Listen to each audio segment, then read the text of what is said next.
Pada zaman dahulu kala, hidup seorang pedagang kaya raya. Dia sangat kaya. Dia tidak tahu berapa banyak uang yang ia punya. Pedagang ini memiliki 3 anak perempuan. 2 anaknya sangat egois, pemalas, dan jahat. Tapi anak ketiganya sangat sopan, baik hati, dan penyayang. Dengan rambut coklat panjangnya dan mata hijau yang besar, dia cantik wajahnya dan juga hatinya. Ayahnya memanggilnya Beauty. Beauty tidak pernah ingin membuat ayahnya sedih. Sementara kedua kakaknya hanya memikirkan tentang uang, pakaian, dan perhiasan. Itu sebabnya ayah mereka paling menyayangi Beauty. Suatu malam, Beauty memimpikan seorang pangeran bertubuh tinggi, tampan, dan berambut gelap. Di mimpinya dia memakai gaun yang sangat indah, sambil berdansa dengan sang pangeran. Di akhir tarian mereka, sang pangeran memberikan dia bunga mawar. Saat dia bangun, dia masih tersenyum dan berdansa karena efek mimpinya. Kakak-kakaknya melihatnya dengan kaget dan dipenuhi rasa iri. Hari pun berlalu, dan suatu hari, ayah Beauty menerima kabar yang buruk. Badai telah menghancurkan kapal-kapal pedagang. Tak lama kemudian, mereka menerima berita baik. Salah satu kapal mereka tidak tenggelam. Mendengar kabar itu, ayah mereka pergi ke pelabuhan dengan hati gembira. Kita mungkin bisa selamat. Kita bisa kaya lagi. Setelah ayah jual semua barang-barang, kalian ingin ayah bawakan apa? Baju dan juga sepatu yang indah. Aku ingin perhiasan. Aku hanya ingin ayah bisa pulang dengan selamat. Aku tidak mau apa-apa. Tapi kalau bisa membawakan bunga mawar merah, aku akan sangat bahagia. Si pedagang berpamitan dengan putrinya dan pergi ke pelabuhan. Tapi saat dia tiba, dia tidak percaya apa yang ia lihat. Kapalnya hancur dan semua barang jatuh ke laut dan hilang. Jadi, keadaan belum berubah. Mereka masih miskin. Dengan sedih, dia kembali pulang. Tidak menyadari kalau dia masuk ke dalam hutan. Untuk beberapa saat, dia mencoba menemukan jalan keluar. Tapi di saat itu, dia dan kudanya sama-sama lelah. Tiba-tiba, di kejauhan dia melihat setitik cahaya. Keadaan sudah mulai gelap, jadi dia langsung menuju ke arah cahaya itu.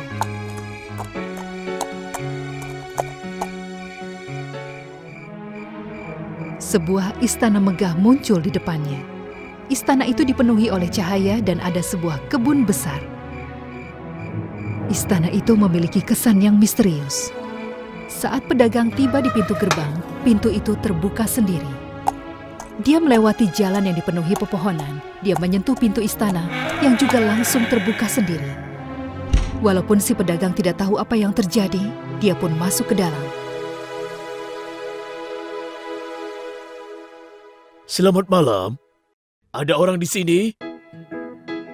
Dia berjalan melewati sebuah ruangan besar dan ruangan-ruangan lainnya. Akhirnya dia tiba di sebuah meja yang dipenuhi berbagai macam makanan, hidangan penutup dan buah. Karena dia sangat lapar, dia pun duduk dan makan sampai kenyang. Menjelajahi setiap ruangan di dalam istana itu, dia mencari tempat untuk tidur. Akhirnya dia menemukan sebuah kamar yang indah di lantai paling atas. Nah, tidak ada lagi yang bisa kulakukan. Saat pemilik tempat ini tiba, aku akan ucapkan terima kasih untuk segalanya. Dia berbaring di tempat tidur dan tertidur lelap. Keesokan harinya, saat dia turun, kali ini dia melihat sebuah meja yang berisi sarapan yang telah disiapkan untuknya. Sepertinya keberuntungan menghampiriku. Bahkan ada jus segar. Tapi aku harus pergi. Walaupun aku tidak bisa bertemu denganmu, terima kasih banyak. Selamat tinggal. Dia pun pergi ke kebun dan saat dia hampir sampai di gerbang, dia melihat sebuah bunga mawar merah yang indah. Aku akan ambil bunga mawar ini sebagai hadiah untuk putriku. Beauty pasti menyukainya. Dia memetik bunga mawar itu dan di saat yang sama dia mendengar ada suara di belakangnya. Saat dia berbalik, ada monster. Monster menyeramkan dengan tangan berbulu hitam, mulut yang besar dan mata dan gigi yang tajam. Aku melakukan segalanya agar kau merasa nyaman. Apa kau tidak merasa malu memetik bunga tanpa izin? Aku minta maaf, Tuan. Niatku tidak buruk. Aku punya anak 3 perempuan. Salah satunya minta untuk membawakan bunga mawar. Aku ambil bunga untuk putriku. Kumohon maafkan aku. Jadi, kau punya 3 anak perempuan? Iya, Tuan. Baiklah, aku akan memaafkanmu dengan satu syarat. Salah satu putrimu harus kemari dan tinggal denganku. Jika tidak ada yang datang, aku akan memberimu hukuman berat. Ini, aku akan memberikanmu kuda tercepatku. Aku akan menunggu kedatangan kalian dalam waktu 1 minggu. Jika tidak, kau harus membayar mahal atas kelancanganmu. Pedagang itu ingin tetap hidup, lalu dia naik ke atas kuda dan dia langsung pulang ke rumah.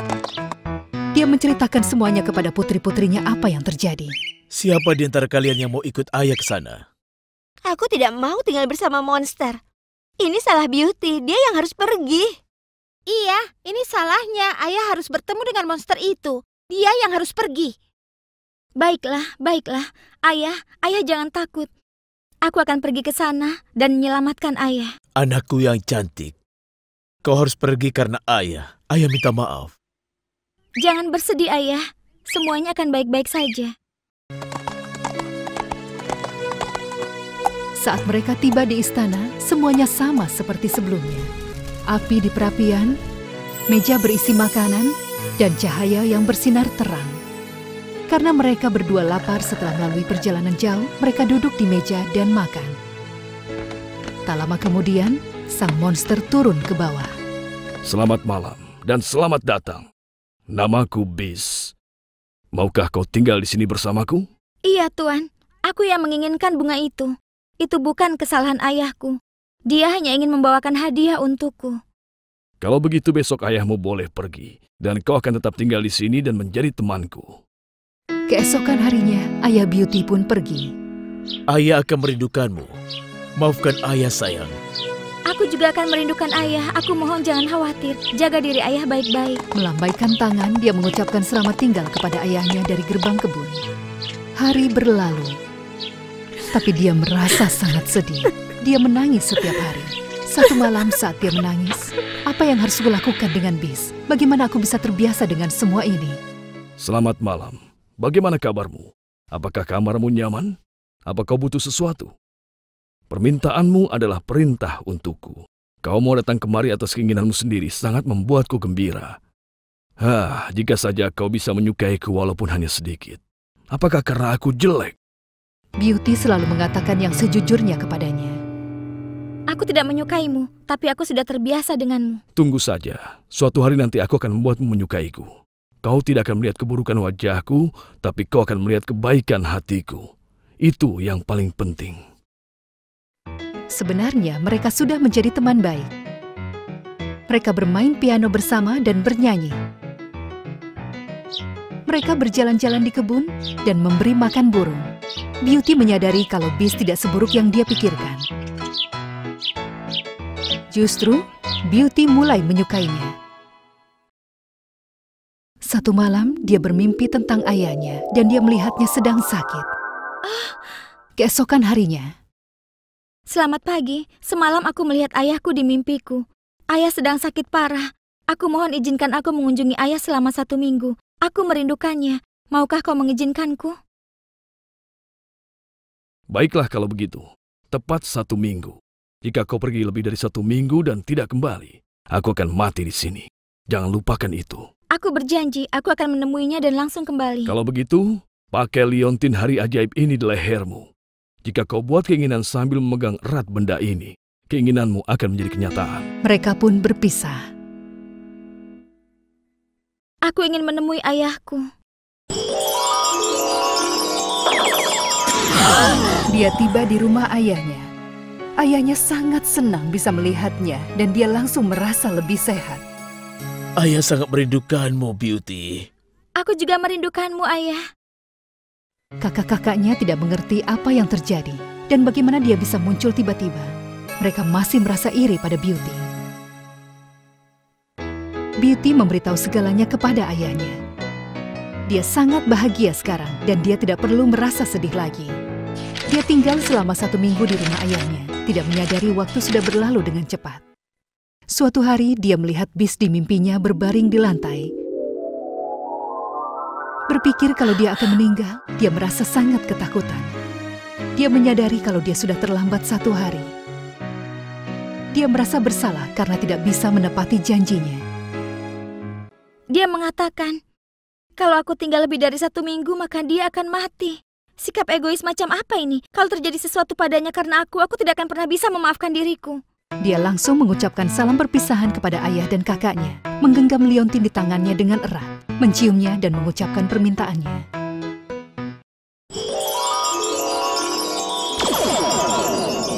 Dia mendapati dirinya berada di istana bis. Bis berada di lantai dengan mata tertutup. Tidak berdaya, Beauty tidak tahu apa yang harus ia lakukan. Aku seharusnya tidak meninggalkanmu sendirian. Aku mohon maafkan aku. Beauty berpikir dia sudah kehilangan bis. Dia terus menangis. Tiba-tiba bis membuka matanya. Akhirnya aku menyadari betapa aku mencintaimu. Apa kau benar-benar bisa mencintai seseorang seburuk aku? Tentu saja. Aku tidak akan mau lagi berpisah darimu. Kalau begitu, maukah kau menikah denganku? Iya, iya. Tiba-tiba muncul cahaya terang. Wajah bis mulai berubah. Seorang pangeran tampan mengambil tempatnya. Dia sangat tampan dengan rambut hitam yang tebal. Oh, kau adalah pangeran yang berdansa denganku di mimpiku. Iya. Seorang penyihir jahat mengutukku menjadi monster. Satu-satunya cara agar kutukan itu terangkat adalah jika ada seorang gadis mau menerima lamaranku walaupun aku ini jelek. Terima kasih karena sudah menyelamatkanku, Beauty. Tak lama kemudian, Pangeran dan Beauty akhirnya menikah. Mereka mengajak ayah dan kakak-kakaknya tinggal di istana. Mereka hidup bahagia untuk selamanya. Itu adalah kemenangan untuk kecantikan dari dalam. Pada zaman dahulu kala, ada sebuah keluarga yang memiliki seorang anak perempuan bernama Cinderella. Mereka adalah satu keluarga yang bahagia. Namun, ketika ibu mereka yang baik hati meninggal secara tiba-tiba, kebahagiaan mereka pun berakhir. Tak lama lagi ayah Cinderella menikahi wanita lain. Wanita itu memiliki 2 anak perempuan yang manja dan jahat. Mereka sama jahatnya seperti ibu mereka. Mereka semua datang untuk tinggal di rumah itu. Sekarang Cinderella punya 2 saudara tiri dan ibu tiri. Semua orang menyukai Cinderella yang sangat baik hati dan cantik. Dia memiliki rambut pirang yang panjang, mata berwarna biru seperti laut, dan kaki serta tangan yang halus. Karena merasa iri, kakak tiri Cinderella ingin membuat hidupnya menderita. Mereka membuatnya mengerjakan semua pekerjaan rumah dan menjadikannya sebagai pelayan. Teman satu-satunya adalah seekor kucing Tabby. Saat dia sudah menyelesaikan tugasnya, dia akan memangku kucing itu, duduk di dekat perapian dan menceritakan kesedihannya. Dia selalu mengatakan betapa dia sangat merindukan ibunya. Itulah sebabnya Cinderella diberikan julukan Cindercat. Sayangnya, tak lama kemudian ayahnya juga meninggal. Kakak dan ibu tiri Cinderella menyuruhnya untuk tidur di loteng. Kau tidak bisa tinggal di lantai yang sama dengan kami. Kau lebih cocok di atas. Aku mohon, biarkan aku dan kucingku menghangatkan diri di perapian. Hanya setelah kami berdua tidur. Abu dari perapian sudah cukup untukmu. Pakaianmu robek dan jelek. Kami tidak mau melihatmu berkeliaran. Cinderella yang malang menerima takdirnya. Setiap malam dia akan duduk di samping perapian dan mencoba menghangatkan dirinya dengan sisa abu kayu bakar. Suatu hari, ada seorang prajurit mendatangi rumah mereka untuk mengundang semua gadis yang cukup umur untuk menikah untuk datang ke pesta dansa di istana. Nyonya, raja akan menyerahkan tahta kepada putranya. Persyaratannya adalah dia harus menikahi gadis yang baik. Ada berapa gadis yang tinggal di rumah ini yang sudah cukup umur? Dengan gembira, ibu hanya memperkenalkan kedua putrinya. Aku punya 2 anak perempuan yang cantik. Lalu, siapa gadis yang aku lihat menyapu lantai dapur itu? Dia pelayan kami. Bagaimana mungkin kami membawanya ke istana? Itu bukan masalah. Aku harus tetap menulis namanya. Bahkan jika kau menulis namanya, itu tidak jadi masalah. Dia tidak punya baju atau sepatu yang bagus. Silakan, tulis saja namanya.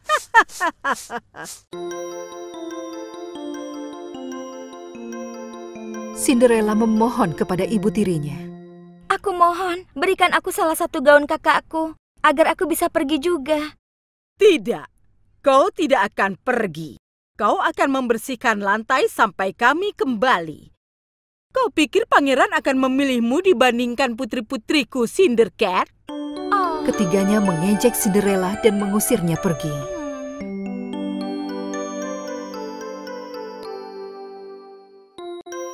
Akhirnya, pesta dansa pun tiba.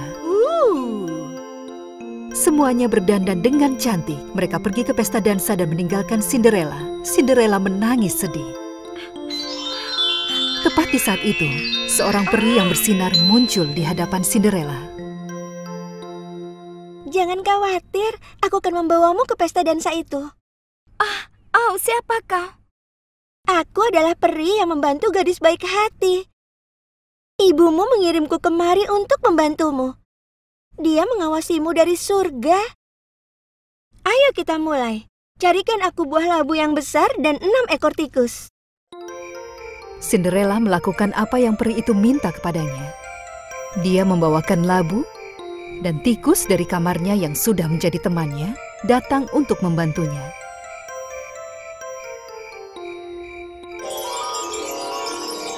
Dengan tongkat di tangannya, peri merubah labu itu menjadi sebuah kereta yang sangat indah. 4 ekor tikus menjadi kuda putih, 1 tikus menjadi kusir, dan 1 menjadi pelayan. Akhirnya, giliran Cinderella. Peri menyentuh kepalanya dengan tongkatnya dan merubahnya menjadi seorang putri yang cantik. Ingat, jangan sampai lewat tengah malam. Mantranya akan hilang setelah jam 12 malam. Kau harus pergi sebelum pukul 12. Semoga berhasil. Cinderella naik ke dalam kereta dan langsung pergi ke istana. Begitu dia memasuki ruang dansa, semuanya menatapnya dan menahan napas mereka. Mereka ingin tahu siapa dia. Dia pasti putri dari negara lain. Mereka bertanya-tanya, siapa lagi yang datang dengan kereta indah dan perhiasan yang mewah? Sang pangeran yang melihat Cinderella langsung mendatanginya. Nona, maukah kau berdansa denganku? Dengan senang hati yang mulia. Itu adalah cinta pada pandangan pertama.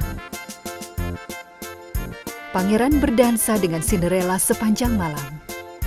Raja dan ratu sudah sangat menyukai Cinderella. Gadis itu cocok untuk kita dan istana. Dia cantik dan seperti seorang putri. Kita sudah menemukan calon yang tepat.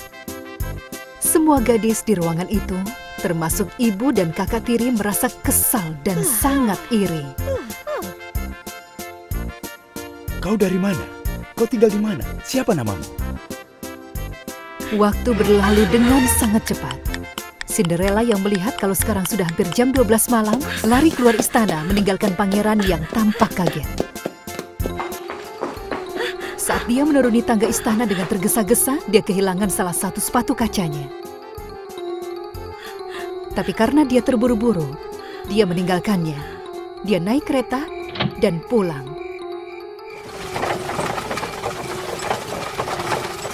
Tepat di tengah malam, semuanya kembali seperti semula.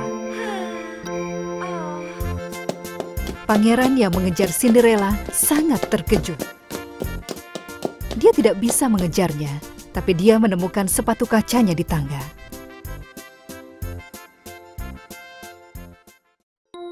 Saat Cinderella pulang, dia sangat kaget dengan apa yang dia lihat. Rumah itu sudah bersih. Bahkan di kompor itu ada sup hangat. Peri yang mengurus semuanya. Saat Cinderella masuk ke kamarnya, dia merasa sangat sedih. Tapi sekarang bagaimana? Aku tidak akan bisa bertemu dengan pangeran lagi. Jangan khawatir, semuanya akan baik-baik saja. Sementara itu, pangeran hanya memikirkan gadis cantik yang pergi dari pesta dansa. Aku harus bisa menemukannya. Aku tidak mau orang lain menjadi ratuku. Besok kita akan mencoba sepatu ini ke kaki gadis-gadis yang hadir di pesta dansa semalam dan di seluruh negeri. Jika sepatunya cocok, gadis itu akan menjadi ratuku. Keesokan harinya, prajurit menanyai semua gadis yang hadir di pesta dansa dan mencoba sepatu kaca itu.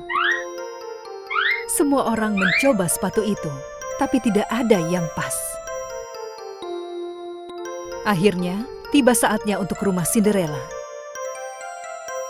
Semua orang merasa sangat gembira. Kakak tirinya menghabiskan waktu berjam-jam memijat dan memberikan krim ke kaki mereka untuk membuatnya kecil. Dan mereka mengunci Cinderella di lobi. Tapi sepatunya tidak muat di kaki kakak-kakaknya.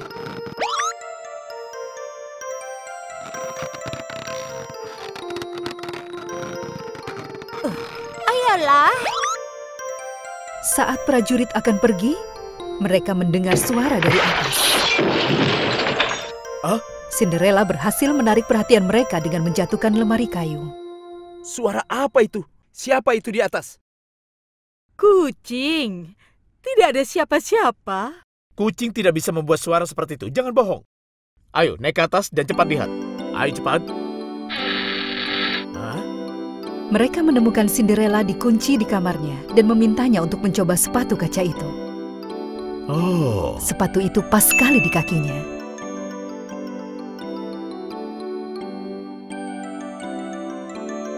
Cinderella menunjukkan pasangannya.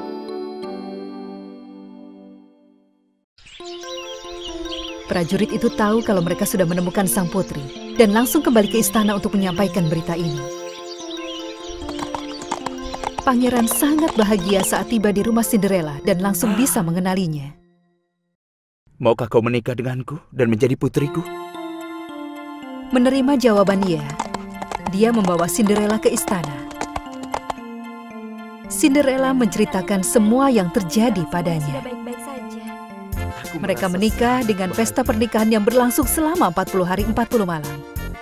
Hal pertama yang Cinderella lakukan adalah membawa kucingnya ke istana. Mereka hidup bahagia untuk selamanya. Dan peri yang baik hati selalu mengawasi mereka setiap saat.